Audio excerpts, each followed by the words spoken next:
You recording? Yeah, I'm recording. There you go. The man who needs no introduction, introduce yourself.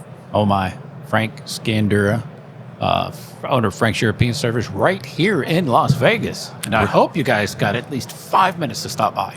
Yeah, we'll definitely try and make that work. Surely we can make that work. Yeah. I'm also a Are you coach for insane? Transformers It's Institute. like 45 minutes. Just like leave the parking lot. It's 45 minutes. Okay, so I love the Apex show. Yes. It is like one of my all-time favorite shows. I love what the Auto Care Association is doing for our industry. I don't know that I love Vegas the week before the F1 race. I don't either. It's a mess. It's a mess. Last year was worse because the race was closer to the show. And it's bad because I don't live that far from here. It was a 45-minute ride for me to get into here. And it's ridiculous. It should have been Wasn't the planned. F1 race a disaster? Then weren't they complaining like the roads weren't right? The hotels were mad because weren't they like billing them? Weren't they like billing the hotels? If you had visibility of the race, you got billed. And they put Really? blocks. Yeah. So like we have these pedestrian bridges over the strip, and they put blockades up so you couldn't see the race walking around. It was pretty much us, not you. It's us for no more kind of group. And they really alienated a bunch of local people. Yeah, it was a mess. And, I have spent the last 5 years getting used to this town and learning how to navigate this town. And I was good at getting around this town right up Until until the F1 F1 barriers went up. It's a nightmare. It really is. You know what's really sad is we've got a beautiful racetrack here. Yeah. And it's like they don't want to use it, right? Right. So they could have used it. They could have put a road course section in it. May even have one. They pissed me off a long time ago. I don't go anymore locally. Yeah. So it's really sad that we don't use the resources we have. Raiders Stadium being built right off the strip. Now we're building a ballpark right off the strip. So it's all about revenue for the hotels. Yeah. Because what happens is the people who come to the F1 or the ball games stay at the hotel, spend stupid money. So it's not about the fans, in my opinion. Yeah. I don't get to be a fan. Exactly. Yeah. And a lot of the locals that I've talked to are extraordinarily frustrated. A lot with of this. businesses got blocked out. So a lot of bad stuff happened. Yeah, for sure. And I think we only have 8 more years of this. Yeah. No, 8 more years. I heard it was a 10-year deal, so I don't know if it'll go through for 10 I solid mean, I years. don't know, It's very dude. disruptive. Yeah. It really is. The locals around here, the Uber drivers and everybody Oh, else. yeah. I mean, everybody Yeah. you talk to says, I hate this. Yeah. This sucks. Because if you think about Uber's like, turning cars. Yeah. Get them in, get them out, get them in, get them out. And if I'm stuck in traffic for 30 minutes, Yeah. I don't get to charge more. Yeah, for sure. Yeah. And we're in the Wynn this year. Love it, right? Favorite hotel on the strip. Usually, you can walk out the side door of the Wynn. You can walk right across the street To here. and walk Yeah. right in here. Not anymore. No, it's like a 45-minute walk to get over here, right? It's crazy. Yeah. But now the show itself, bar none, the coolest. Apex is the best. And if you've never been, you have to go. Yeah. I think I've been going almost every year since, I don't know, early 90s. Okay. Late 2000s, whenever they started. So I've been Right. coming for a long time. How much has it grown since then? Last couple of years, it shrunk down a little bit. COVID took a hit, Yeah. but it's always been the place to go to learn what's new for your industry and how you can improve your business, whether it's technology or training or products or whatever the case may be. Yeah. You're a guy who's really connected to our industry. If you were going to give a state of the industry, right? Because that's one of the things I've been to a couple training classes lately and really appreciated some of the perspectives that I've heard from educators and folks who are really involved, kind of giving their synopsis of where our industry's at, what are we looking at, what's Frank's state of the industry. So we'll start with the average car today is 13 years old. Okay. I'm old enough to remember when cars didn't last 13 years. Let's be honest. So that to me is really amazing. So when I was younger, first starting out in this industry, a car was pretty well worn out at 100,000 miles. Yeah. 3, 4, 500,000. It's not uncommon. Yeah. So from that are perspective, we going back though to that?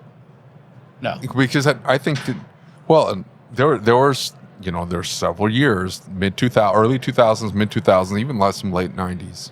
The 200,000 miles, 300,000, very common. But you're gonna tell me like, I don't know, 2014 Buick Enclave, even completely clapped out at 100,000? we're in that transition for some of those cars because don't forget, we are the guinea pigs for new technology. Yeah. They'll run things through simulators and they'll do some testing and, build these prototypes. But the end user, the consumer, truly is the person testing it. So that Buick Enclave with 90,000 miles that needs $3,000, $4,000, $5,000 worth of timing chains. Come on, there's no reason for that, right? 6 or 7. Yeah, well, so right. The point With being, injectors. and the average driver gets that bill and they get electrocuted. Yeah. So You can't tell me they're not kind of designing a little bit of that into the car, going, we want it to be super clean because the EPA is on our ass. We want it to get ridiculous gas mileage, or at least be able to advertise it. Could not be accurate, right? your results may vary. Yeah, Exactly. I like So that. we want to be able to say it gets 25 in the city, Yeah. and that's it. We don't care, and we'll give you a 60,000 mile powertrain warranty, and it just needs to make it to that 60. And then past that, it blows up. We have a new one for you. However, when a customer comes to you and says, I'm looking for another car, is that car going to be on the list of recommendations? No. And don't think the manufacturers don't know that. Yeah. Yeah, Right? they do. Well, They people do. ask me all the time, what should I buy for a reliable car? And I'll tell them Toyota first, Honda second, Nissan never. Yeah. Right? And how many of us have put a transmission in a Nissan just to have it shoved down our throat? Yeah. And that to me is just enough to say, don't even go near those cars. Yeah. Right? And the European cars are not highly reliable. No, absolutely I not. just happen to be a Euro guy. I just happen to work on Euros. We're expanding now into Lexus. We're expanding into Lincoln. We're doing some more luxury cars to, Has that shifted in the Euros over the last couple of years? We work on a lot of Audis and Volkswagens, and I feel like I have seen a shift. It seems like we're seeing less reliability. I don't want to say they've ever been terribly reliable, Yeah, tell me when they were reliable. but I feel like there's some things that we're seeing right now that make me say, that's kind of odd. kind of odd, and shame on you. Yeah. How many 2.0 Audi and Volkswagen motors have we seen drop for no good reason? Yeah. Again, we are the testing bed for that, which is kind of sad. Yeah. How many cars have these extended warranties now, these extended campaigns where Yeah. it's like, we're not going to recall it, but just, we'll go ahead and take care of it for you. So just Right. To try and sweep it under the rug. sweep it under the rug. Yeah. Yeah. For sure. So anyway, the state of the industry is good. Okay. It really is. It's still a good business to be in.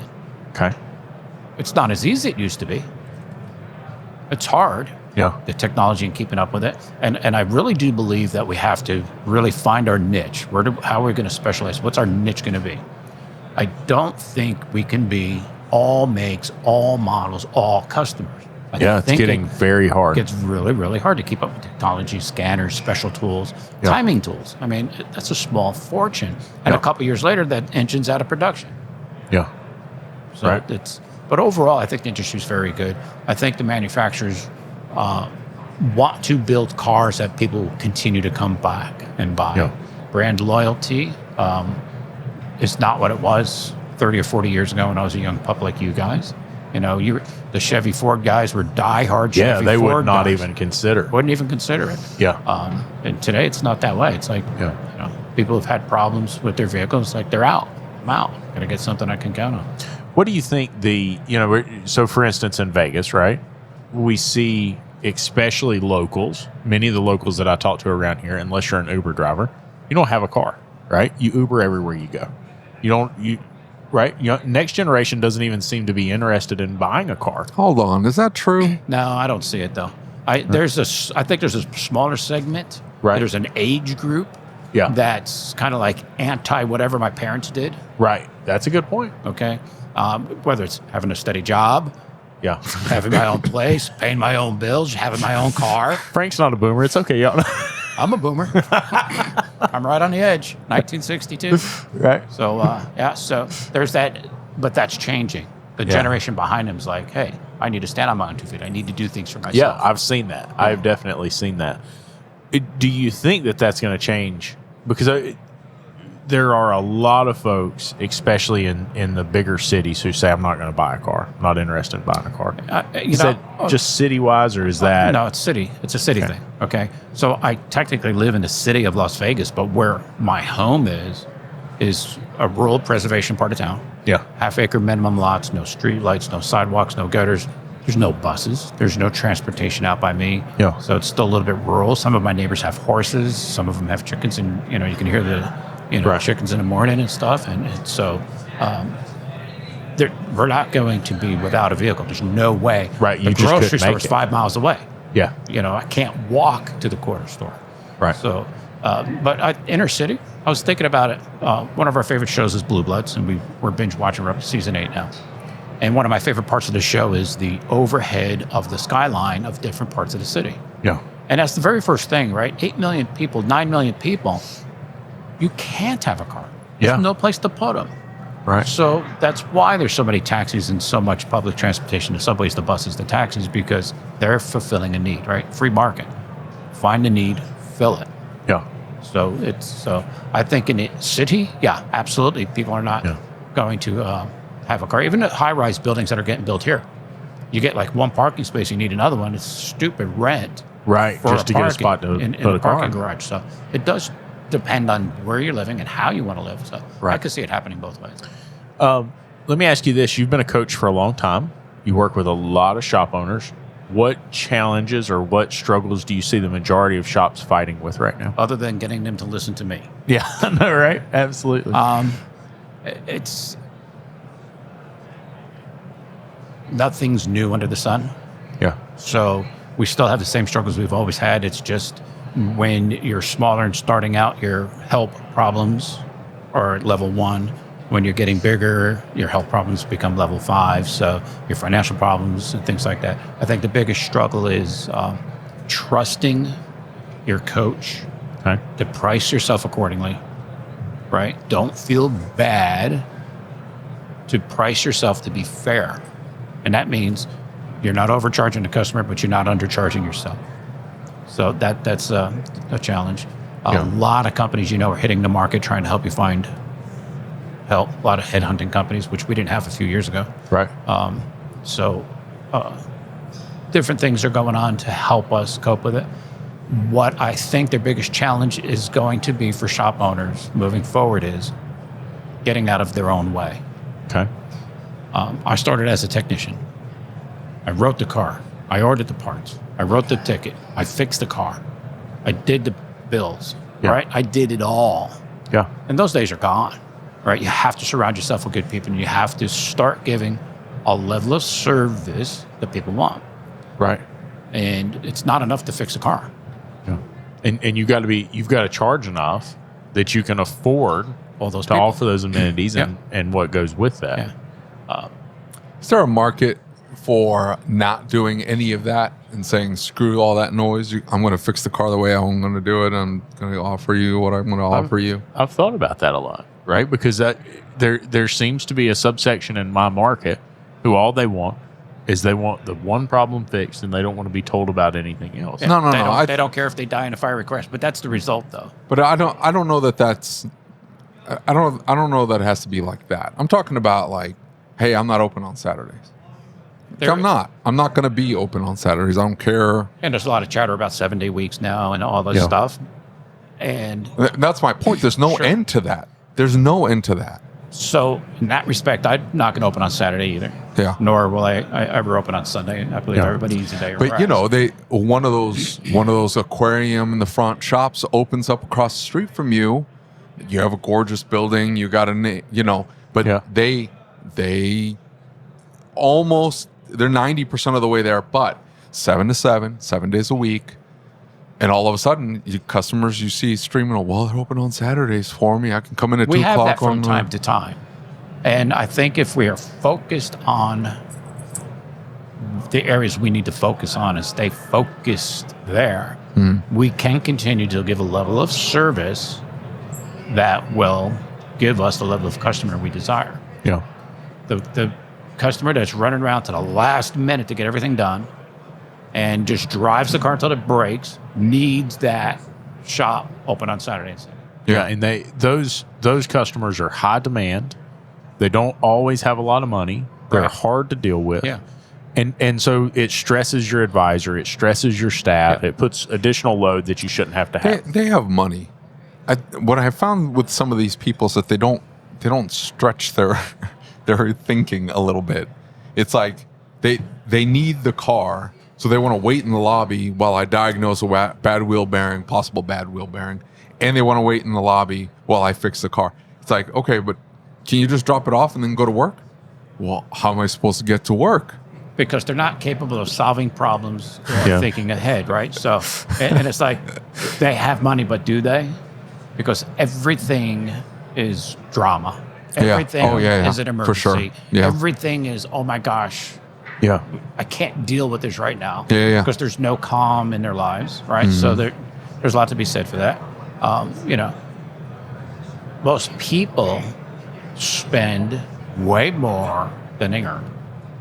Yeah, 78% of people live paycheck to paycheck. Yeah. 78. That's alarming.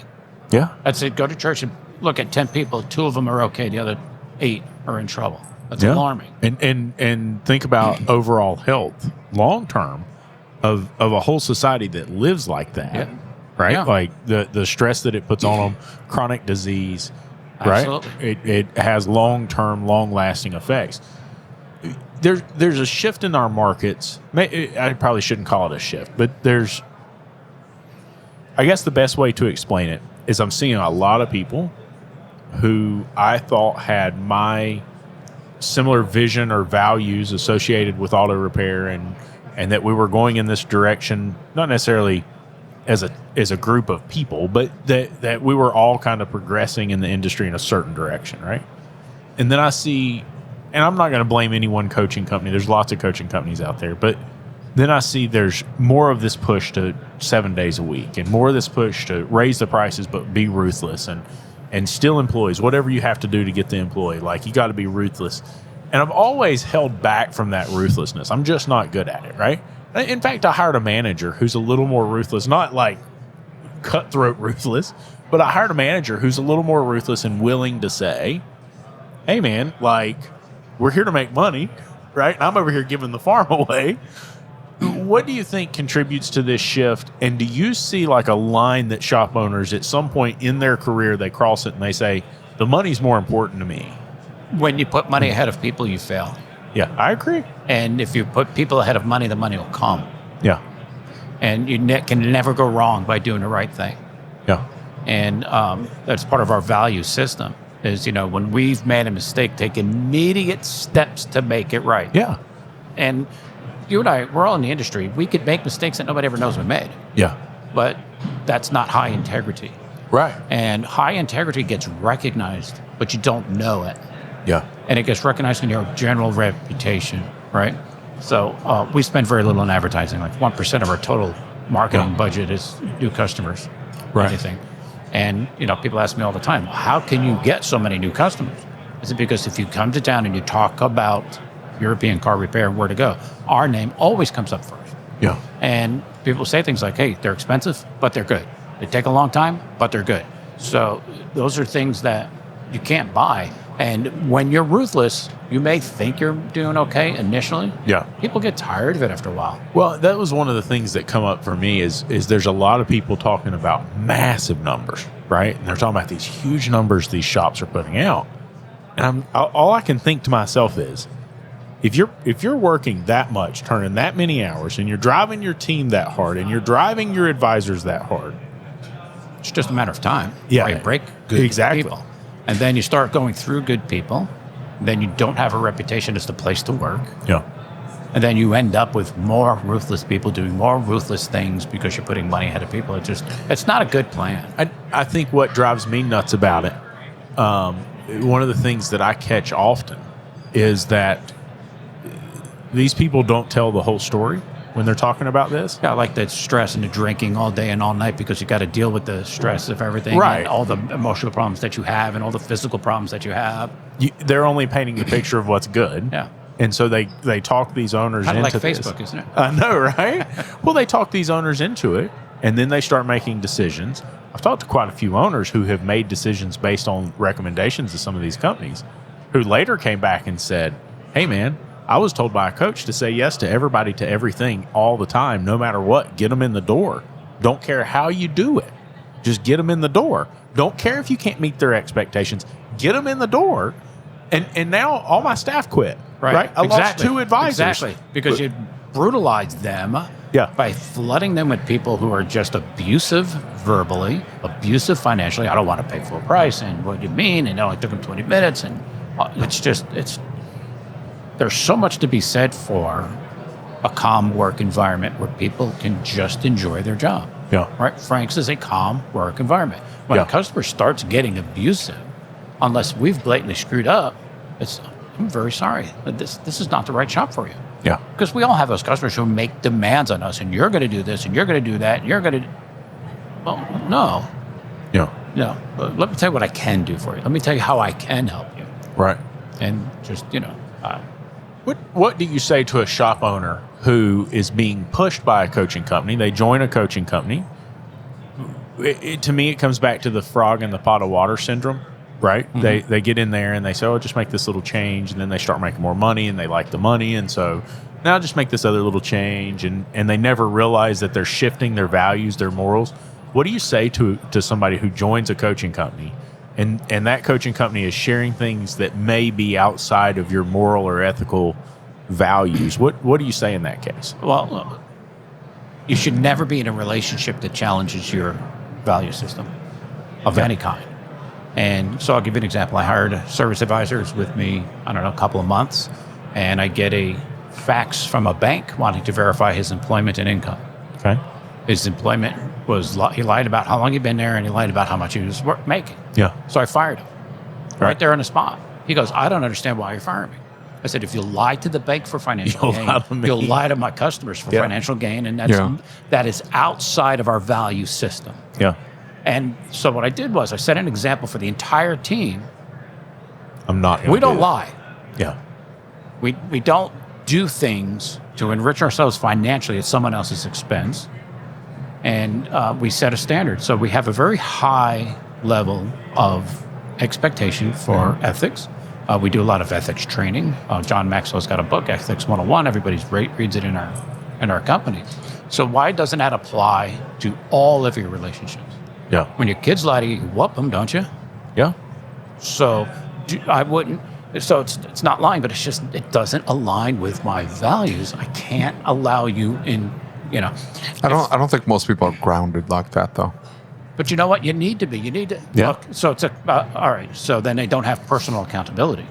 If they're not, if they're a little wishy-washy, and they kind of go, well, I don't want to say anything, and I don't want, I know my advisor's stealing, but I don't want to ruffle anybody's feathers. They may not tolerate the stealing, but they will tolerate them taking advantage of a customer. Shop wins. They know that what the advisor did was a little sketchy, and they'll go, But then there's no end in sight on how bad that'll get. Yeah. Oh, sure. So that kind of comes back to the thought I was having, and what started this conversation on this subject is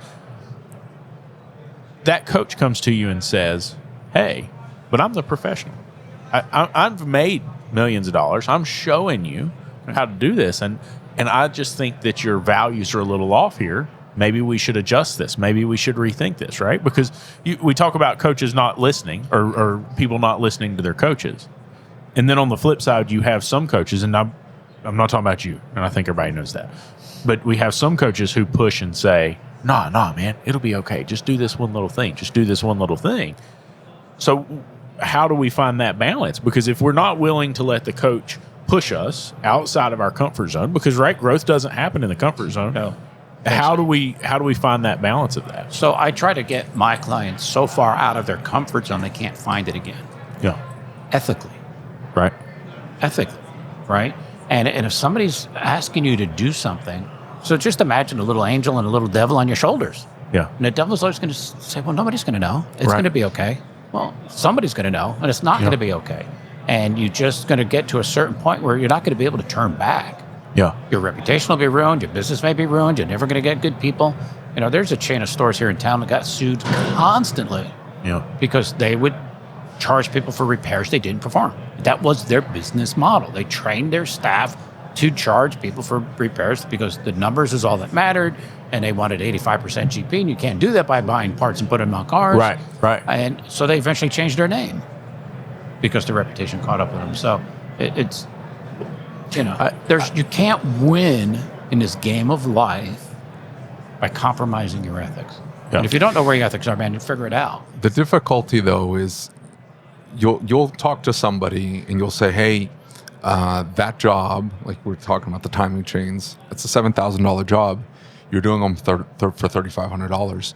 That's not market value for that job. You're undervaluing the work that you're doing. Assuming that you're doing everything correctly. Are you using correct materials, using quality parts? Are you shortcutting the repair process? You're not? Okay, then that's a $7,000 repair. That's not $3,500. And the response is, I just don't feel right charging that much. I don't think it's worth $7,000. That's where I just don't being feel right. coached helps you come over that barrier, because when I feel bad that the job costs $7,000, I've let my feelings cloud my better judgment. Right. Yeah.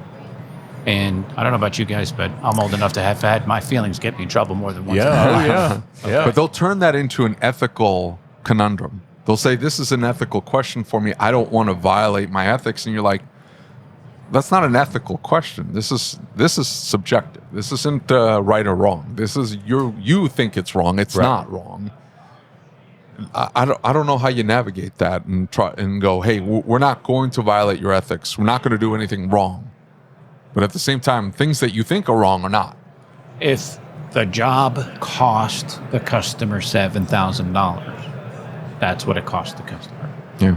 If the job should cost $3,500 and you're charging $7,000, that's an ethical boundary that you've crossed.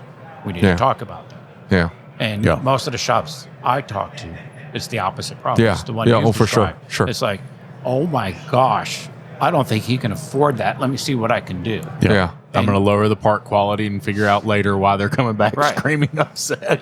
But I did you a solid, man. I took care of you. Yeah. Well, I didn't ask you to take care of me. I asked you to fix my car so I could put my wife and kids in it so I wouldn't have to worry about them. And here we are 3 months later, that Chinese timing chain you put in there, nothing against the Chinese, broke. Right? So here we go again, and you only have a 30-day warranty? What do you mean? Yeah. Yeah. Well, and I squarely kicked the hornet's nest the other day. And I keep doing this because people seem to think that when I say that technician-owned businesses struggle more than business owner-owned businesses, it's not me saying that technicians shouldn't own businesses. It's me saying that you have a disadvantage because you have this curse of knowledge about what it takes to fix the car. And when we're good at something, we tend to undervalue that something, right? Because it seems easy to us. How many of us as technicians fix somebody's car for a 6-pack of beer? Yeah. You want to talk about undervaluing yourself? For sure. Okay. For sure. So my challenge is, I was a technician that went into business that struggled with long hours, low profits, turnover. Just, what am I doing? Maybe I should just set the building on fire. Yeah. Oh, wait, they'll just rebuild it, and then I got to do it all over again. And so I had to learn how to be a business owner. Yeah. And that's where the coaching really makes a difference, right? I still have a coach. Greg Bunch is still my coach. I had a coach many, many years ago that, one of the exercises we did was he goes, go through your repair orders and price out all your parts, and so we see what your GP was, because that was before hitting 3 buttons and getting a number. Yeah. Because most of those repair orders were handwritten back then. Right. That's how old I am. And then seeing 12 and 14% GP on a job, and then understanding that gross profit dollars pays bills. Yeah. Gross profit dollars buys your home. Gross profit dollars puts food on your table. Yeah. And learning how it's okay to charge what it costs to get a car fixed. Yeah. And it is. It's that I see these technicians and it seems to be a trend, right? And I'm not saying that the business owners or the business man that comes in and buys a shop or starts a shop is smarter. Don't misunderstand. That's not my point at all. That's what the listeners, I think they keep taking what I'm saying and turning it into that. It's not the case. But my point is that they come in with the mindset of, I need this to be profitable. It's a business. I need one of the most powerful statements I've ever heard was a video of Warren Buffett, and it was in the 70s or 80s, right? and Warren Buffett's talking to a group of college students, and it's like the commencement speech. And he said, let me tell you something. If you can go to China and you can borrow money for 3, 4, 5%, and I can take that money and I can start a business that makes 10%. Guess what? I made 5%, made 10%, made whatever it is. And he said, so the mindset. Exactly. The reality is I need a business that needs to make this many percent on the bottom line. And I think that the disadvantage technicians have is we come into this and we say, our mindset is we want to fix the cars properly. We want the cars to be right. We want the clients to be happy. It's a different mindset. And they still have to learn to look at that bottom line and say, I need this percentage of profit. That you can't do away with that. But that's the right mindset as you transition to a profitable business owner. Yeah. I want to fix the cars right. I want my customers to be happy. Absolutely. I remember interviewing a technician, and I've always, one of the questions during the interview process, where do you want to be in 5 years? And his answer was, I want to own my own shop so I can work on the cars so the customers see how much I care. I was like, oh, so I don't care because I don't physically walk around the cars? I challenged him a little bit. And he goes, well, no. Right. As a tech who wants to own your business, if you don't want to treat it like a business, get a job.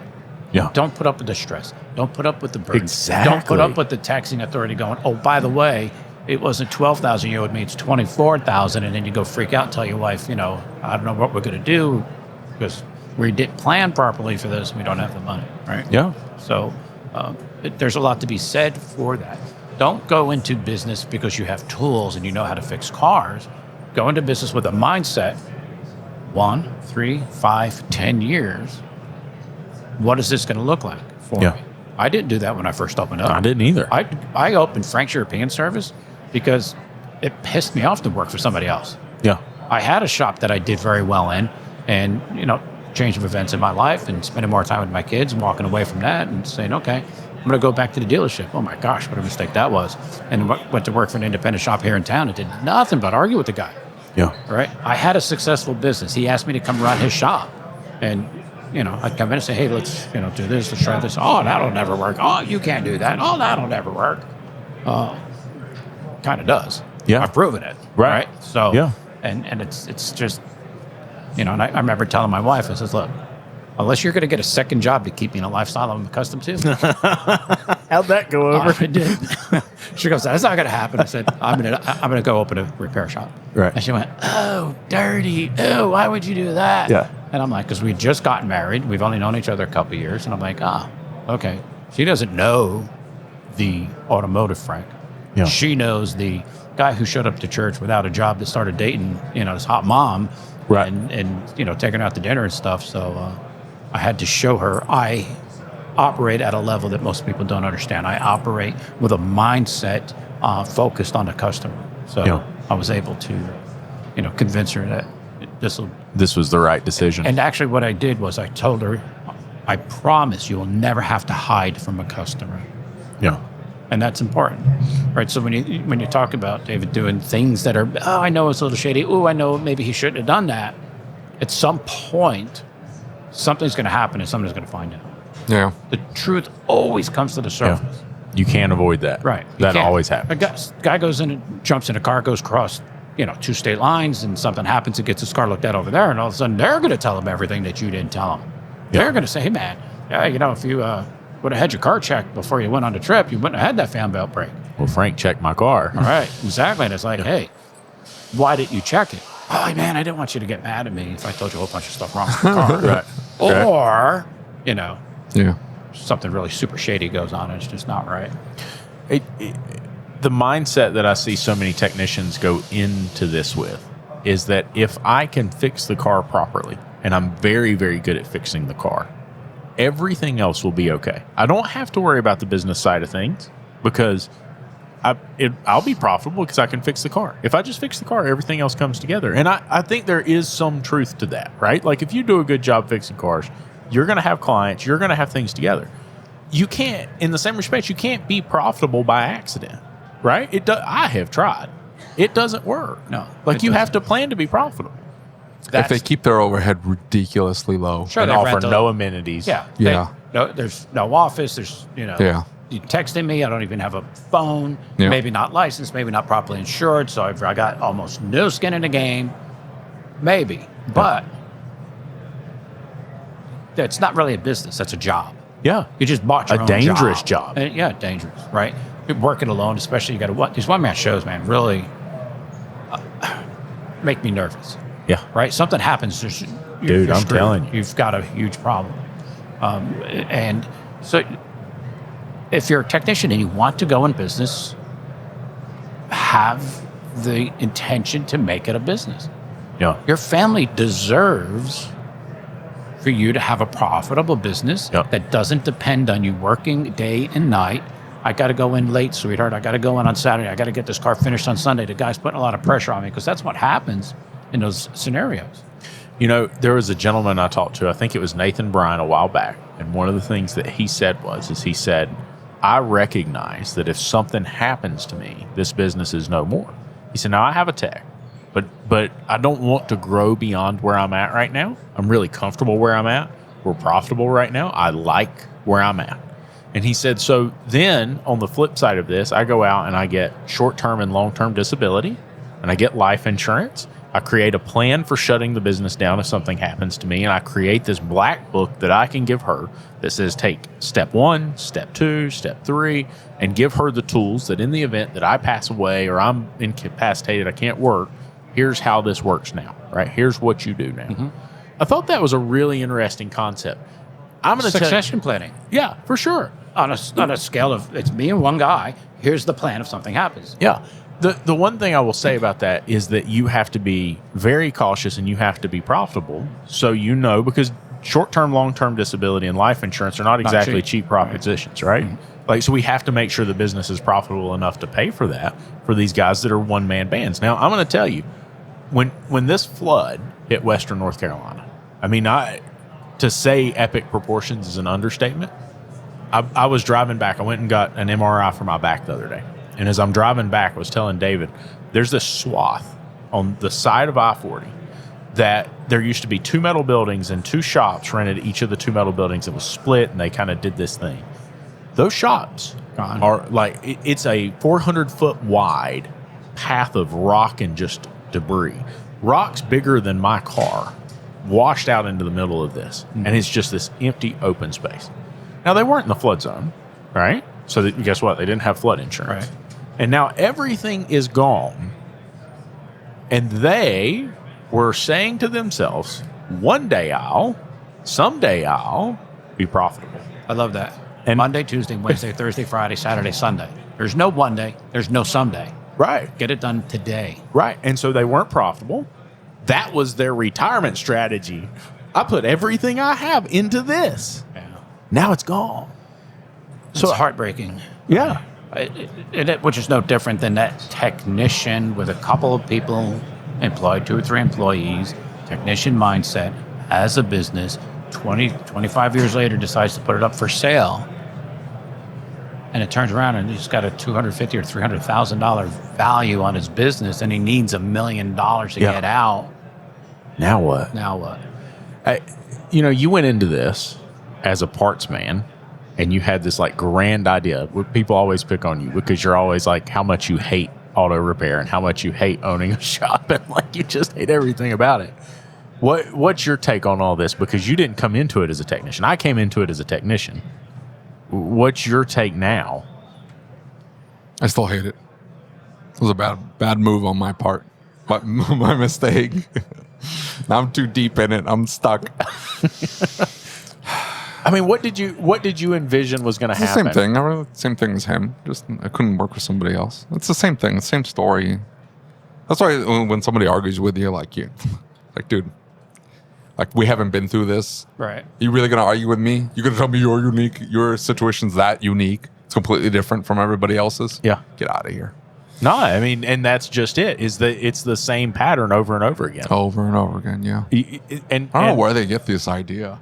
They think that it's like, no, I got it figured out. I'm going to be the one guy. It's like, okay. That's it, right? They're the one guy. So I had, a few years ago, one of my techs, the operating system we had, when they were looking on the screen, they could see parts cost. Yeah. And he challenged me and says, what makes you think you're allowed to make that much money on parts? Like, oh, time for a shop meeting. Right. So I got $101 bills.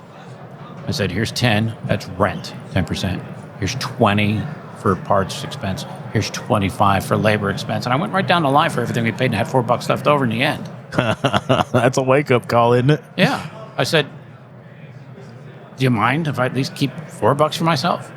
Oh, wow, I didn't realize. Well, you don't realize, and that's the problem.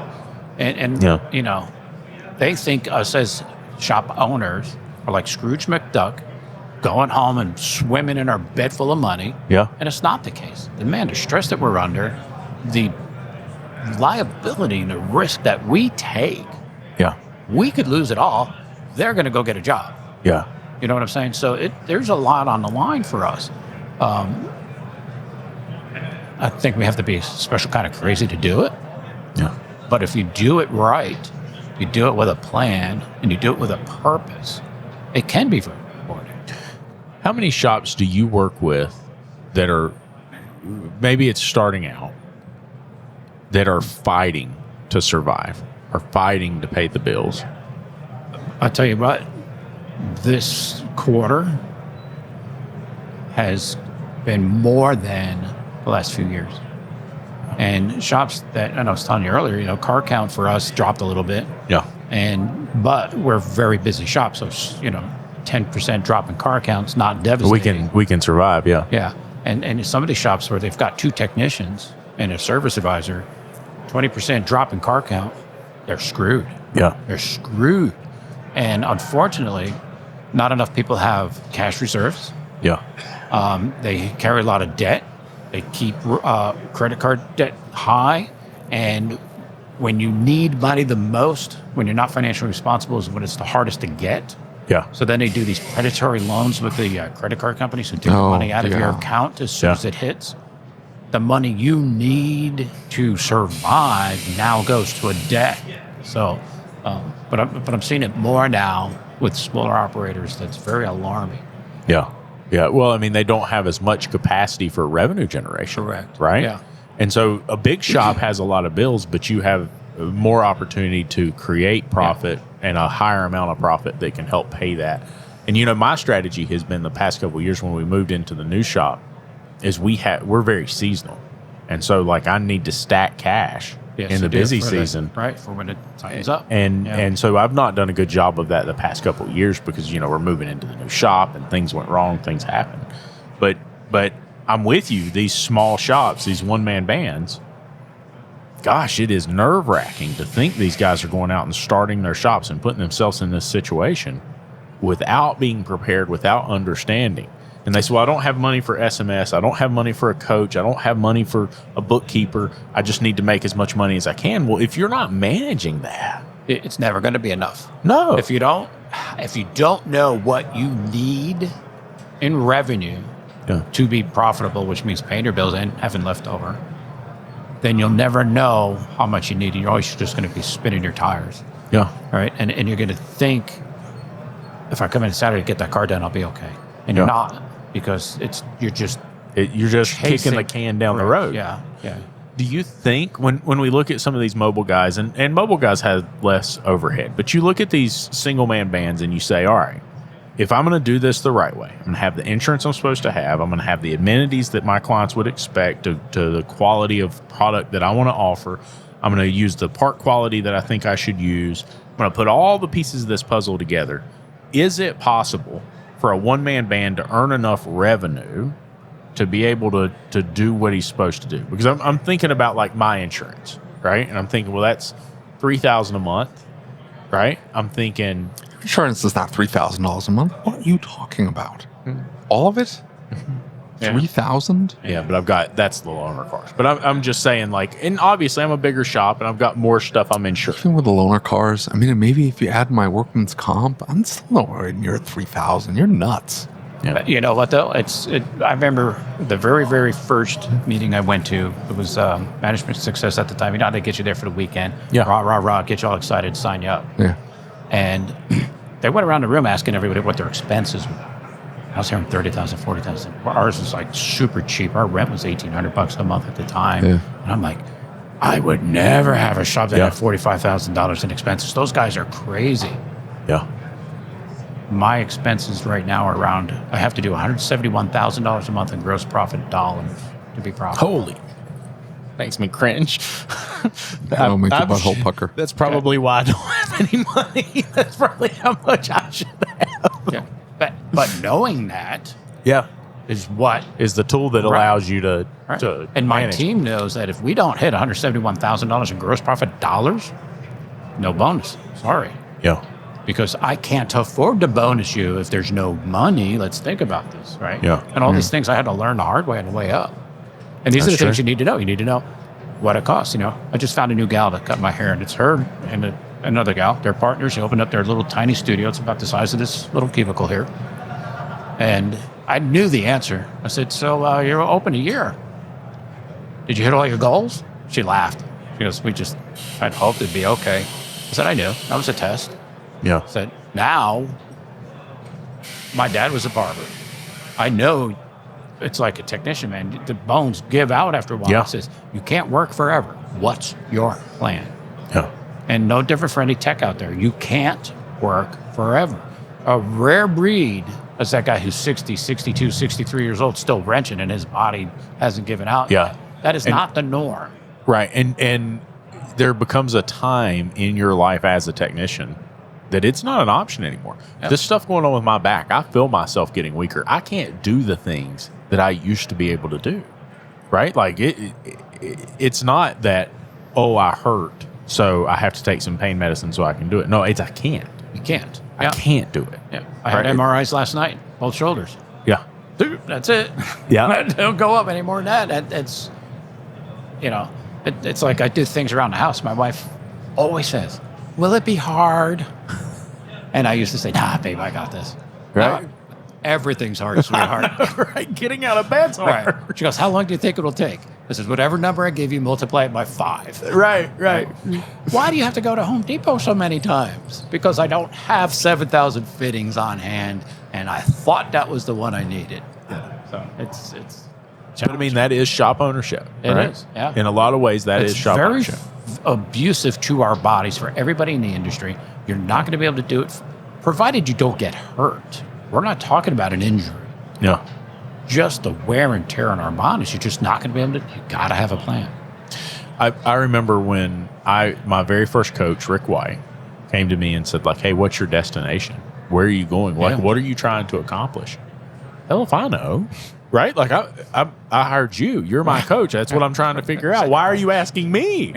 Right? I don't know. I don't even know what's possible. I don't know where I can go. I don't know what I can do. Don't know what you can or can't do unless you have somebody help you get there. Yeah. What does that look like? Well, and I mean, so you take a one-man band. I don't need a coach to tell me what to do. I don't need somebody to guide me and coach me. And I just need to fix the cars well. Maybe. I don't know, man. Listen, but let's really touch on, there are some mobile guys that are Yeah. unemployable and they're shysters. Yeah. And that's not everybody, Right. right? There's some guys that are super legit, super professional. They're clean. They do a good job. Yeah. They're going to argue with you, well, I don't have brick and mortar expenses. Well, you've got a van expense or a truck Yeah. or whatever it is, and it's susceptible to breakdown and wear and tear. Right. You've got to be insured. You have to stand behind a product. You've got to put up with, I thought I had room to work on this car here.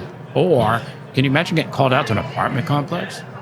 And you start working on somebody's car in an apartment complex, and next thing you know, you got the cops there because You're not supposed to be doing You can't that. do Yeah. that, right? Yeah. So I think the challenges are more detrimental. Higher liabilities. Yeah. Right. More things Yeah. associated with it. And I don't have a problem at all with techs going and starting a business.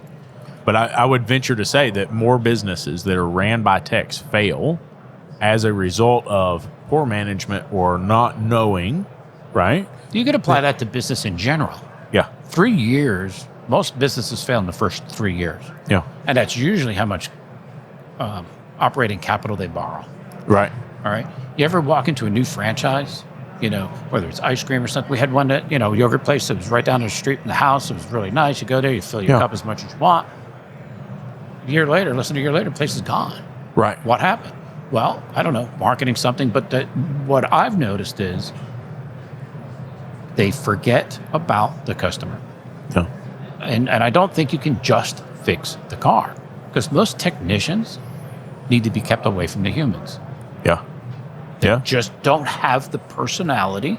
I don't mean to say this bad about techs. I was that guy for the longest time. Yeah. When I first started, it was in a gas station back when you used to take your car to the gas station to get it fixed. You didn't just get your milk and your Twinkies there. Yeah.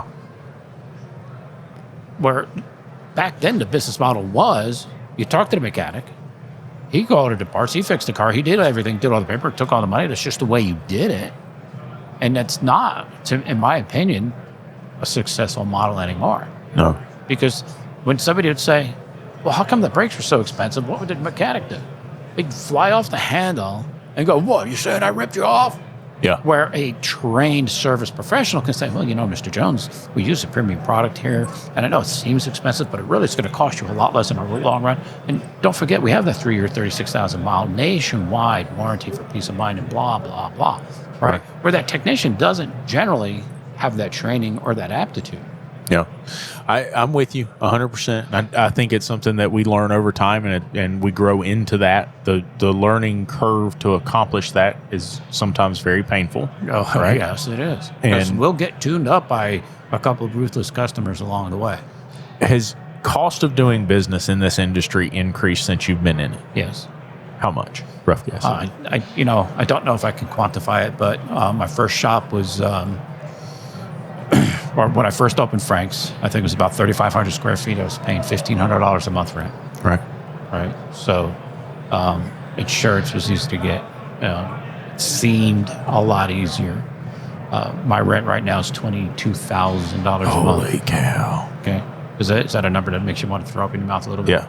Right. Yeah. My insurance is real. I've seen the close to building. yours. It's worth $22,000. I know it's a really nice shop. But you have no idea how hard it is to keep the place busy to cover all those expenses. Yeah. I pay more for electricity now than I used to pay for rent. Yeah. Right. Yeah. And, you have to be really careful on how you operate, because if you have a lot of workers' comp claims, your rates go up. Yeah. Right. Because I don't know about your state, but in Nevada, it's a percentage of payroll. Mm-hmm. Caps out at like 36 or 39,000. So once I hit that much for an employee's pay, I don't have to pay anymore. So my rate's less than 4% right now. But if you got claims and you have problems and you have issues, it's 7, 8, 9, 10%. Yeah. So you have to be real careful, right? Insurance, our liability insurance is a percentage of gross sales. Well, that's nice. So the better I do, the more I got to pay. And it's really, really difficult. It's very difficult to stay ahead of it. Benefits, I have to have insurance to have good people. 401k, right? 20 years ago. Yeah. You're lucky you had a job. Get your butt back to work. Right. So you have to do things different. Hey, my dog's got an ingrown toenail. I need to take him to the vet tomorrow. Okay. Right. Flexibility. All right. Didn't have to do that 20 years ago. It's like, hey, that's not my problem. If you're going to go take your dog to the vet, take your toolbox with you. You can't do that anymore. Right. You'll be without You'll employees. be without. And then the word will get out that you're hard ass and you don't care about my dog. Right. And I do care about your dog. No. Yeah. I didn't then, but I do now because I've changed too. Yeah, I've had to change. that definitely. Right? Yeah. And look, I'm completely guilty. I even have my techs telling me from time to time, and I hired this new manager, and he's come to me and he said, Lucas, like, you're giving a little too much here. I've been told that for years, but I've never done without by giving more. Yeah. There's a principle to giving, right? And it's you reap what you sow. Yeah. If you sow generosity, you reap generosity. So I've never. I'm still waiting to reap. Here's my problem: is you can accidentally create these constructs in your business. What I did is like I paid my guys for everything, right? And so you get a 40-hour a week paycheck, and then you're bonused on things, and so they were still getting hours for like all the warranty work, even if it was their fault, right? Yeah. And so like they got paid to do it, but then it went towards their bonus if it was their fault on warranty. And so the new manager says like, hey, I have a wee bit of a concern with that. because I am really concerned. I've got a technician who is intentionally. Well, there's no consequences. Right, exactly. With that plan. No skin That's in the game. problem. Yeah. Yeah. And like I've created pay plans where I paid them, like they would come to me and they'd say, I can't survive like this. I need more money. So I'd give them more money. And then they'd come back again and I'd give them more money. And I've watched it happen. I built this construct where the more money I gave them, the more they spent. And the more money I had to give them so they could survive. Yeah. And I created this nasty circle of whatever you want to call it, vicious cycle, I guess. So, I mean, you got to be careful, though. You do. And I've got enough white hair on my chin to have learned when a technician says, I'm not making enough money, I say, okay, why don't you bring 3 months of bank statements? You and your wife come to dinner with my wife and I, and we'll see what your monthly budget looks like. Oh, I make that suggestion. People lose their minds. Frank's over here like, been doing this for 30 years. This is the way we operate. just 'cause you're Everybody's an just asshole. cool with it. Now, Is that wait a what minute. it is? Well, guess how many guys take me up on it? Nobody. Nobody. Yeah. Because then they know They know. I have a spending problem, not an income problem. Yeah. And that's good enough for me because now I don't have to say, well, you've got a spending problem. Yeah. I say, no, let's look because Yeah. you're making pretty good money and I see your car. You're not Yeah. making payments. Your dad paid off the house. So I got to know you don't have a house payment. So there's really no reason for you to be broke. So let's talk about it. Yeah. And I've put people through the Dave Ramsey class that I teach, Dave Ramsey's Financial Peace University. And I've told my team, anybody who takes the class, if you don't feel like it was worth $129 you paid for it, I will personally give you the money back out of my pocket. Right. Nobody's ever asked for it back, and it's been a life changer. So that is the answer to I'm not making enough money, Yeah. right? So, and when you really think about it, is there enough, Yeah. That's true. right? So, Very true. Parkinson's law. Yeah. I'm just starting to think that in those like good months, I just need to take all that extra cash that I normally spend on frivolities and just hold on to it. that is correct. Yeah, I should And- probably do that too. Listen, as guys, that's hard. Mm-hmm. It's hard. I've got about a year's worth of income in our emergency account for my wife and I. Holy crap. And I'm looking at that going, I could buy a couple cars. I could get, but that's my safety net, right? That comes with a maturity, though, right? There's some maturity that Are you comes saying with I'm not that. mature? Yes, I'm Because saying you're not I'm mature. just telling you, I'm looking at it going, you know what it is? It's you always assume I'll still keep doing this next month. Yeah. And then next month, Yeah. like I've turned the And corner. you wish you had the money. Yeah. Every single time. No, it's every single time you're like, I've turned the corner. You can We've only had a burn yourself so many times before you start. Because like that was my thing. Is the one thing I'd never wanted to happen. Right? Was that if something happened to me or something happened to the shop, I never wanted it to impact the family property. Right? So I've got an account that has 6 months of payments in it, no matter what. So then, like insurance or disability or whatever it would be, would kick in after that, right? Because You have the waiting period. Yeah. Exactly. I've got a short term and a long term, but it's kind of like the way it's set up. But you know that I would not impact them. We would have a time to sort out the mess and solve some problems and deal with whatever had to be dealt with. And so now I'm starting to see it's easier to do that. My problem is credit cards because we come to Vegas. I don't know if you know this. Vegas is expensive. I mean, like just to go, like you can go to In-N-Out and spend $80 for 4 people, like nobody's business. Crazy. Yeah, it is. And you touched on something a lot of people don't realize. You have got to have a rock solid block wall between your personal finances and your business finances. Yeah, And I've seen a lot of people fail in business when things are tight. They don't have the money for the rent. They take it from the home money. yeah. And they take it out of the home savings and they take it out of the 401k and they keep sucking this. Or they don't thing. pay themselves at all. Right. So they're not paying themselves and they're taking money from places that should come and getting home equity loans and all this other stuff. And then they lose everything. We think we're successful by doing that, And you're right? not. Yeah. We that comes back to Someday I'll, right? It comes back to, if I just keep doing this and if I fix enough cars, you can't fix enough cars to be profitable. You can't fix enough cars to fix stupid. Exactly. Right? Exactly. Yeah. If you're not profitable, you're not going to be profitable fixing more cars. And that's one thing my wife and I have always done, and I've told her that we won't intermingle personal and business. I'll never take money from the house to pay a business expense. I never will do that. It's dangerous. Don't do it. The business, if it's in financial trouble, it has to suffer its consequences. Fix the problem there. Yeah. Right? And when we go shopping, I don't put everything on a business credit card and say a roll of toilet paper for Frank, a roll of toilet paper for the company, a toothbrush for Frank. Oops, the company doesn't need that. I'll just keep it. It's crystal clear. You can edit and audit all my stuff. There's no blurring of the lines, and that's really important. Yeah. Right? Because once the lines get blurry, then you can't find it anymore, and then it's hard to get out from under it. I agree. The trick to the savings is maybe a good start when you got 10 or 20 or 30 grand, you had a really good month to start, but little bites. Yeah. Okay. And when we were first in business and struggling, like everybody else, who thought they knew it all, I was trying to encourage my wife to save money. She's doing the books for us. She goes, we can't afford it. I said, challenge me on this. Put $200 a week in the savings account. Yeah. And what I learned from that was most business owners look at the checkbook balance and decide who gets paid. Yeah. And never pay themselves first.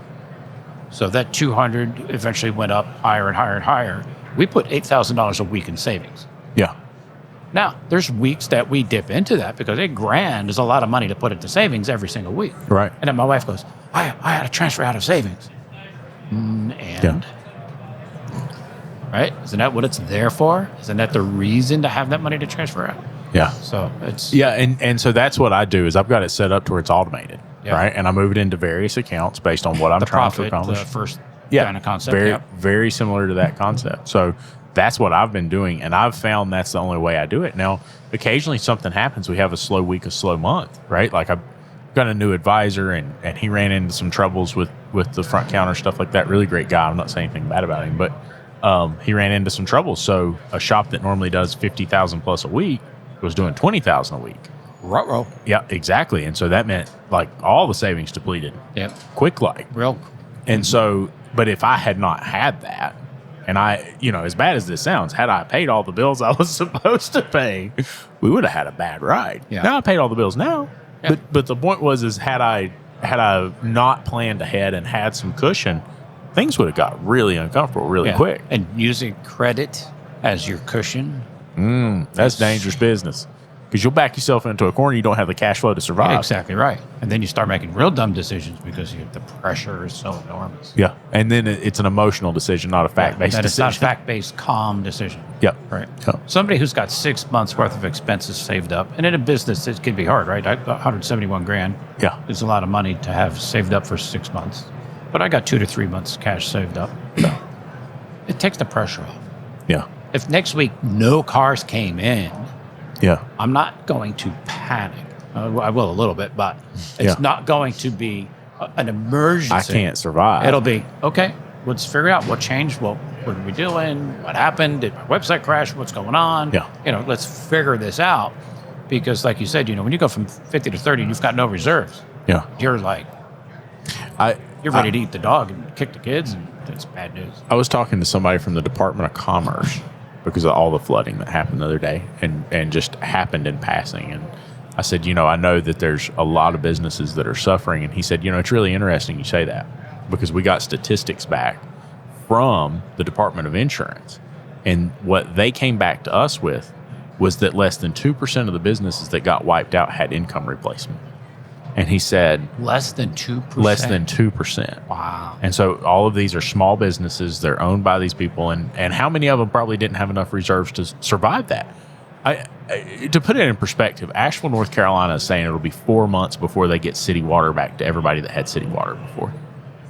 There are spots in North Carolina that will not have power for a year and a half to 2 years before they restore power to certain areas. I don't believe you. I saw the interview with that mayor, and she looked entirely competent.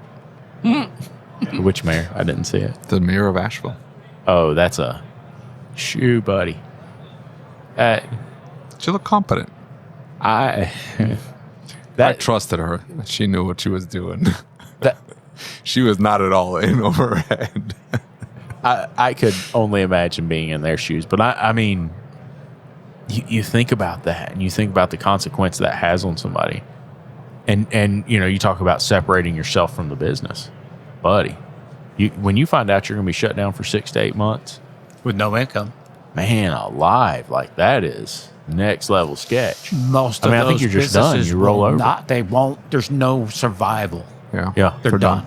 They're just done. If they were fortunate enough to own the property, they may have, if they owned it free and clear, an opportunity to sell property. But can you imagine a mortgage? Yeah. No flood insurance, no reserves, no lost income insurance. That's bankruptcy. It is. It's guaranteed. Guaranteed. Yeah. Frank, thank you for being here. My pleasure. It's always great to talk to you guys. Yes, sir.